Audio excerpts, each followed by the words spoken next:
कि हम लोग पूरी प्लानिंग करके देते हैं आपको। उसके अंदर वेंटिलेशन के पॉइंट्स कहाँ पे रहने चाहिए, इलेक्ट्रिकल पॉइंट्स कहाँ पे होने चाहिए, क्योंकि इलेक्ट्रिकल अब मेरे को पता है टेबल की इधर है तो इधर की साइड में कितनी हाइट पे होना चाहिए। जो ये हॉट प्लेट लगी है ये बेसिकली डोसा के लिए है, जिसपे हमारा डोसा वगैरह प्रिपेयर होगा। कुकिंग होती है नॉर्थ इंडियन की, तो ये बेसिकली नॉर्थ इंडियन के लिए कुकिंग रेंज रहने वाले। बेसिकली ड्रेन के लिए आपका टॉप वगैरह क्लीन रखेगा, और जो टॉप जो ओवर हीट हो जाता है उसको बचाने के लिए भी ये काम आता है। तो टॉपिंग हम लोग लगाएंगे वो सीधा इसके अंदर नीचे कलेक्ट होती रहेगी, जो एक्स्ट्रा हमारी होगी वो इसके थ्रू कलेक्ट हो जाएगी। फिर आपका चिमनी का एक आपका ये चिमनी हो गई और एक आपकी ये चिमनी होगी। नमस्कार दोस्तों, मैं नाम विनीत, तो स्वागत है आप सभी का आकृति इंडस्ट्रीज के यूट्यूब चैनल पे। तो मैं आज आपके लिए एक बहुत बड़ा रेस्टोरेंट का सेटअप लेके आया हूँ, जिसके अंदर हमें मिलेगा इंडियन फूड और उसके बाद साउथ इंडियन फूड, इसके अलावा चाइनीज फूड, प्लस हमें कॉन्टिक भी मिलने वाला है। कॉन्टिक के अंदर हमारा पिज्ज़ा, बर्गर एंड पास्ता रहने वाला है। तो इस किचन का सेटअप मैं आपको पूरा दिखाऊंगा, डिटेल में दिखाऊंगा कैसे हम लोगों ने इसका सेटअप किया। और ये जो सेटअप है ये बठिंडा जाने वाला हमारे क्लाइंट है विक्रम जी, उनके यहाँ पे, तो उनके लिए भी हो जाएगा। वो भी देख लेंगे कि कैसे मेरे को वहाँ पे लगाना है। और वैसे उनके पास लेआउट्स वगैरह ऑलरेडी पहुँच रखे, जैसे कि मैंने पहले भी वीडियो के अंदर बताया हुआ है कि हम लोग पूरी प्लानिंग करके देते हैं आपको। उसके अंदर वेंटिलेशन के पॉइंट्स कहाँ पे रहने चाहिए, इलेक्ट्रिकल पॉइंट्स कहाँ पे होने चाहिए, क्योंकि इलेक्ट्रिकल अब मेरे को पता है टेबल की इधर है तो इधर की साइड में कितनी हाइट पे होना चाहिए। ऐसे ही पानी के पॉइंट्स होते हैं, कितनी दूरी पे कितनी हाइट पे होना चाहिए, ताकि आपकी जो मेन है ना पैसा जो हमारा सिविल के ऊपर खराब होता है, जो हम लोग पहले प्री प्लानिंग कुछ नहीं करते, तो उसकी वजह से हमारी जो दिक्कतें आती है वो ना आपको आए, इसलिए पहले प्लानिंग की जाती है। एक रेस्टोरेंट को सेटअप करने से पहले, जैसे हम लोग अर्ली स्टेज पे पहले वहाँ पे विजिट करके आए, देखा हमने वहाँ पे उनको, फिर लेआउट्स हमने रेडी करके दिए। 2-3 बार लेआउट ये चेंज भी होते हैं, कई बार कुछ लगता है कि यहाँ की जगह वहाँ होना चाहिए, तो उसको भी हम लोग कंसिडर करते हैं। तो इस वीडियो के अंदर अब देखते हैं हम लोग किचन का सेटअप, और पूरा आपको मैं दिखाऊंगा इंडियन साउथ इंडियन। तो चलिए आप लोग हम स्टार्ट करते हैं।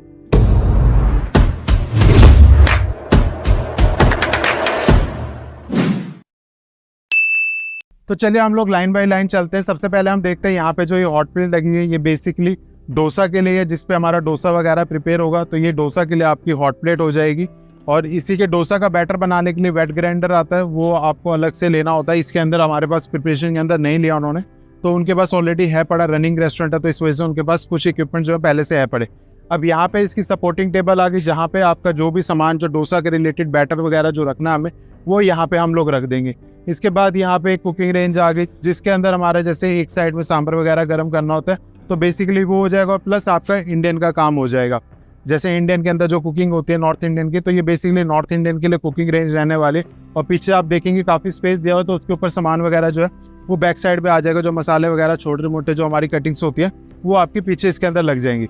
अब इसी के साथ में आते हैं, तो हमें इंडियन के साथ पानी की भी ज़रूरत होती है। तो ये सिंक विद वर्क टेबल है, जहाँ पे हमारा जो फ्रेश वाटर जो हमें रिक्वायर होता है, आरओ वाटर, वो यहाँ पे हमारा कंप्लीट होगा। जब हमें कुकिंग करनी होती है तो हमें बीच बीच में पानी की ज़रूरत होती है, या हमें जब क्लीनिंग करनी होती है पैन को, तो उसके लिए भी हमें रिक्वायर होता है। सेम एक हमारे पास एक इंडियन रेंज और आ गई है, क्योंकि इनके पास इंडियन का काफ़ी काम है ऑलरेडी। जैसे मैंने आपको बताया रनिंग रेस्टोरेंट है, जिसको हमने मॉडिफाइड दोबारा से किया है, दोबारा से हमने उनके इक्विपमेंट्स वगैरह जो है वो उनको प्रोवाइड कर रहे हैं। तो यहाँ पे भी ये 2 बर्नर इंडियन रेंज है, वहाँ 3 बर्नर है, जिसमें एक हमारा 2 बर्नर इंडियन के लिए यूज हो जाएगा, एक डोसे वाला जो है वो अपने काम के लिए ले लेगा। अब यहाँ पे हम आते हैं, तो हमारे पास ये आ रही है 2+1 चाइनीज कुकिंग रेंज। बेसिकली इसको चाइनीज वॉक रेंज भी हम लोग कहते हैं। तो इसका मेन क्या है, यहाँ पे आपको दिख रहा होगा ये वाटर टैप है, जिसमें हमारा जो पानी की रिक्वायरमेंट होती है जब हम कुक कर रहे होते हैं चाइनीज़ की, जैसे चाउमीन वगैरह हो गया, या जैसे बेसिकली पानी की तो हमारी ज़्यादा ज़रूरत पड़ती है ग्रेवीज आइटम, जैसे हम लोग चिल्ली पनीर बना रहे हैं या फ्राइड मंचूरियन वगैरह बना रहे हैं, तो वहाँ पे पानी की रिक्वायरमेंट होती है। तो यहाँ पे भी जो फ्रेश वाटर कनेक्शन है यहाँ पे आपका आ जाएगा।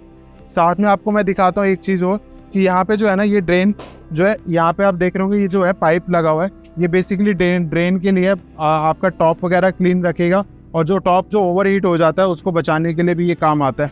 तो इससे क्या होगा, हमारा जो पानी है फ्लो करता रहेगा टॉप के ऊपर, और ये फ्लो करके जो है ये पूरा क्लीन भी रहेगा, और साइड में जो है यहाँ पे ड्रेन हो जाएगा। यहाँ पे आप देखेंगे इसके अंदर जो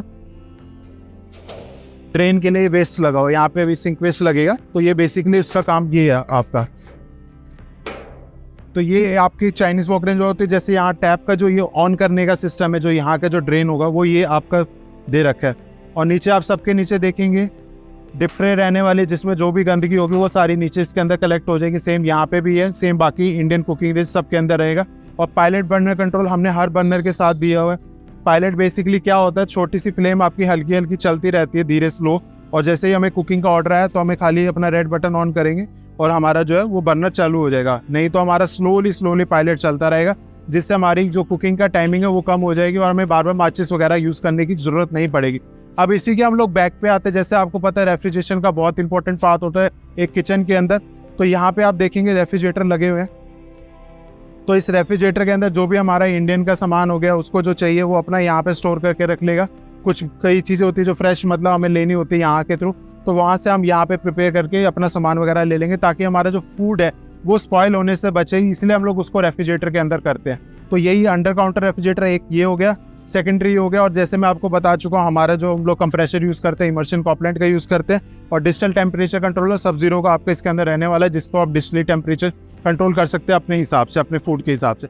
यहाँ पे आप देखेंगे 2 ओवरहेड शेल्फ है। जैसे हमारा कुकिंग हो गई, यहाँ पे प्रिपेयर हो गया, तो यहाँ पे हम लोग ओवरहेड से आगे पास आउट कर देंगे। वहाँ से जो वेटर होगा वो अपना सामान इस टेबल के थ्रू अपना ले जाएगा। कुकिंग वाले का काम यहाँ से कुकिंग हो जाएगा, उसके बाद जो यहाँ पे अपना रख दिए सामान वो अपने आप ले लेगा। यहाँ पे जो कटिंग चॉपिंग वगैरह कुछ करनी है तो वो यहाँ पे एक्स्ट्रा अपनी रख लेगा, जो कि आपकी वहाँ पे काम आ जाएगी। अब मैं थोड़ा आपको उस तरफ लेके चलता हूँ। सेम मैंने जैसे इसका बताया, ये चाइनीज़ का भी उसी के लिए काम आ गया आपका। जैसे वहाँ की कुकिंग होगी तो उसके लिए रेफ्रिजरेटर चाहिए, तो वो उसके लिए यूज़ हो जाएगा। और ये टोटली वेज रेस्टोरेंट रहने वाला, तो इसमें फ्रीज़र की कोई ज़रूरत नहीं है, इसलिए यहाँ पे जितने भी हैं सारे चिलर और रेफ्रिजरेटर रहने वाले हैं। पीछे जैसे मैंने आपको बताया था ये पिकअप टेबल है इसी के साथ के लिए। तो यहाँ पे जब वर्किंग वगैरह जो भी टेबल्स वगैरह का प्लेटिंग वगैरह रखनी है वो सारा कुछ यहाँ पे अपना रख लेगा वेटर जो है, तो उसका काम यहाँ पे क्लीन हो जाएगा। और जैसे यहाँ से बर्तन धुल के आएंगे, यहाँ से वॉशिंग होके आएंगे 2 सिंक से, और ये लैंडिंग टेबल होगी, तो यहाँ से क्लीन होने के बाद ये सीधा यहाँ पे ऑफलोड हो जाएंगे और यहाँ पे रख दिए जाएंगे। उसके बाद वो जो बर्तन लेने हैं उसको वो आगे अपना फॉरवर्ड कर देगा, ताकि अपना जब कुकिंग होगी उसके बाद जब रेस्टोरेंट के आगे क्लीन करना है तो वो हो जाएगा। अब मैं आपको लेके आता हूँ तंदूर सेक्शन की तरफ। तो तंदूर सेक्शन की तरफ आएंगे तो हमारे 2 तंदूर आने वाले हैं इसके अंदर। तो बेसिकली 2 तंदूर का रीज़न क्या है, एक आपका चपाती वगैरह कुकिंग वगैरह जो नान वगैरह कुक करने हैं वो आपका इसमें कुक हो जाएगा, और सेकेंडरी यहाँ पे स्नैक्स वगैरह कुकिंग हो जाएगा। क्योंकि इनका काम ज़्यादा है तो इसलिए उन्होंने बोला कि मेरे को 2 सेपरेट तंदूर चाहिए, क्योंकि एक तंदूर से मेरा काम नहीं चलेगा और बीच में फिर सरिये की दिक्कत आती है। जैसे चाप टिक्का वगैरह, पनीर टिक्का वगैरह बना है तो फिर अगर इधर लग गया तो उसके ऊपर रोटी नान लगाना बहुत डिफिकल्ट हो जाता है एक कारीगर के लिए, और वो काफ़ी डिफिकल्ट टास्क हो जाता है। तो इसलिए इन्होंने 2 सेपरेट तंदूर लिया। यहाँ पे अपना रोटी नान वगैरह जो भी करना है वो अपना कर लेंगे, और साथ में ये वर्किंग टेबल आ जाएगी। अब इसके आगे हम आते हैं तो ये बेसिकली जो है ये क्वांटिटी का सेक्शन आने वाला है। क्वांटिटी के सेक्शन में हमारी ये जो है सामने हॉट ग्रिडल प्लेट आप देखेंगे, जिसमें हाफ जो है आपका प्लेन रहने वाला है और हाफ जो है सेरेटेड रहने वाला है, जिसमें हमारा जो भी रिब्स वगैरह देने हैं, जो डिज़ाइनिंग जैसे हमारा बर्गर बन गया तो उसको टोस्ट कर देगा तो उसके अंदर रिब्स आ जाते हैं, लाइनिंग्स आ जाती है, और जैसे हमारे रैप्स वगैरह होते हैं उस पर लाइनिंग आ जाती है। तो ये बेसिकली उसका काम ये है, और यहाँ पे अपना ऑयल क्लीनिंग के लिए हो जाएगा। अब साथ में हमारे फिर यहाँ पे फ्रायर रहने वाला है क्वांटिटी के साथ। जैसे कई फ्राइंग्स आइटम होती है, जैसे फ्रेंच फ्राइज वगैरह हो गए, नगेट्स वगैरह हो गए, तो वो इस फ्रायर के अंदर हमारा फ्राइड हो जाएंगे। उनका उस चीज़ से उधर से कोई मतलब नहीं रहने वाला। क्वांटिटी वाला अपना क्वांटिटी का काम करेगा। और ये अपना सैंडविच के लिए सैंडविच ग्रिलर आ गया, जो भी हमें सैंडविच बनाने, जंबो सैंडविचेस वगैरह बनाने, तो वो यहाँ पे हमारे रेडी हो जाएंगे ग्रिलर के अंदर, और प्रिपरेशन के लिए अपना पीछे अपना आ जाएगा। अब यहाँ पे आप देखेंगे ये पिज़्ज़ा ओवन है। पिज़्ज़ा ओवन में जो भी अभी लगाना है हमने अपना पिज़्ज़ा वगैरह, ये आपका इटालियन स्टोन के अंदर रहने वाला है। तो यहाँ से अब मैं आपको दिखाता हूँ पिज़्ज़ा की लाइन कैसे शुरू होगी, कैसे हम लोगों ने पिज़्ज़ा की लाइन को स्टार्ट किया। तो यहाँ सबसे पहले जो है ये स्लैपिंग टेबल लगी हुई है। स्लैपिंग टेबल पे जो भी अपना फ्रेश बेस है वो अपना यहाँ पे बंदा स्लैप कर लेगा। स्लैप डो होने के बाद यहाँ से हम लोग आएंगे आगे, जो प्रोसेस बढ़ेगा। यहाँ पे जो है अपनी सारी जो अपना जो हमने स्लैप कर ली है पिज़्ज़ा का, हमारा डो यहाँ पे आ गया, इसको हम यहाँ पे रख देंगे। और जितनी भी हमारा जो सामान की जो टॉपिंग हम लोग लगाएंगे वो सीधा इसके अंदर नीचे कलेक्ट होती रहेगी। जो एक्स्ट्रा हमारी होगी वो इसके थ्रू कलेक्ट हो जाएगी। और यहाँ पे जितनी टॉपिंग्स है हमारी, जैसे हमारे इसके अंदर 8 टॉपिंग रहने वाली है, 1 2 3 4 5 6 7, और ये 8 टॉपिंग। वेज मैंने जैसे पहले बताया वेज रेस्टोरेंट है तो इतनी ज़्यादा टॉपिंग्स भी नहीं होंगी। जो मेन टॉपिंग सारी होती है वो पिज़्ज़ा की इसके अंदर इनकी आ जाएंगी। और नीचे इसके अंदर भी अंडर स्टोरेज है, जो भी एक्स्ट्रा कटिंग्स वगैरह रखनी है या चीज़ वगैरह कुछ भी जो आइटम रखनी है रिलेटेड पिज़्ज़ा, वो इसके अंदर आ जाएंगी। या रिलेटेड क्वांटिटी की फूड्स जैसे आपका सैंडविचेस वगैरह के लिए हो गई, या नगेट्स वगैरह जो भी इनके अंदर रखनी, वो सारी इसके अंदर आपकी आ जाएंगी। अब मैं थोड़ा और दिखाता हूँ आपकी इनका बेस किचन का। तो यहाँ पे हमारा पिज़्ज़ा का भी हो गया, बर्गर का भी हो गया, हमारा साउथ इंडियन भी हो गया। वहाँ पे हमने चाइनीज़ भी पूरा कवर अप कर लिया। तो यहाँ पे हमने सारे जो डिशेज हैं वो कंप्लीट हम कवर अप कर चुके हैं। अब मैं आपको थोड़ा और आगे लेके आता हूँ। यहाँ पे आप देख रहे होंगे जो ये लो हाइट की रेंजेस हैं सारी। 2 बर्नर की एक लगी हुई है, 3 बर्नर की एक लगी है, साथ में 2 सपोर्टिंग टेबल लगी है। तो बेसिकली क्या है, जो पहली प्रिपरेशन होगी ना, जो मेन बेस किचन की प्रिपरेशन होगी, जो कुकिंग करनी रहेगी चाइनीज से, क्योंकि इनका चाइनीज का काम काफ़ी सारा है, तो इसलिए इन्होंने जो है अपना सेपरेटली एक बेस किचन भी इन्होंने रेडी करी है, जो ऊपर फर्स्ट फ्लोर पे रहने वाली है।